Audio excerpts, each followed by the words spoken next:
Hi అండి. చేతి నొప్పి లేకుండా కొబ్బరి తురమాల్సిన అవసరం లేకుండా కొబ్బరి పువ్వు లాంటి మరి తెల్లటి కొబ్బరిని ఎలా ప్రిపేర్ చేసుకోవాలో కొబ్బరి పౌడర్ని ఈ టిప్ అయితే షేర్ చేస్తున్నాను. వీడియోని ఎక్కడ కూడా స్కిప్ చేయకుండా చివరి వరకు చూడండి.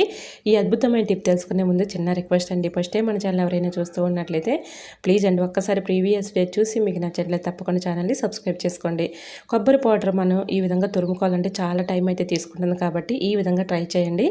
ఒక చాకు తీసుకొని కొబ్బరి చిప్పని అంటే ఎండు కొబ్బరి ఉంటుంది కదండి, ఎండు కొబ్బరిని ఈ విధంగా చాకుకి గుచ్చేసేయండి. తర్వాత స్టవ్ ఆన్ చేసుకుని 2 సైడ్స్ కూడా ఇలా హీట్ చేసుకోండి. ఇలా హీట్ చేసుకోవడం వల్ల కొబ్బరి కొంచెం మెత్తబడిపోతుంది అనమాట. సో ఇలా రాళ్ళ లాంటి కొబ్బరిని మనం కట్ చేయాలంటే చాలా ఇబ్బంది పడుతూ ఉంటాం కాబట్టి ఇలా హీట్ చేసుకోవడం వల్ల మనకు కొబ్బరి అనేది మెత్తబడుతుంది. ఇలా చిన్న చిన్న ముక్కలుగా చక్కగా మిక్సీ జార్లో వేసేసుకొని కట్ చేసుకుని అందులో వేసుకోవాలి. తర్వాత కొబ్బరి పౌడరు ఈ విధంగా మిక్సీ జార్లో పట్టుకునేటప్పుడు ఒక 1/2 టీ స్పూన్ సాల్ట్ వేసేసుకొని కొబ్బరి పౌడర్ పట్టుకుంటే పాడవకుండా ఎక్కువ రోజులు స్టోర్ ఉంటుందండి.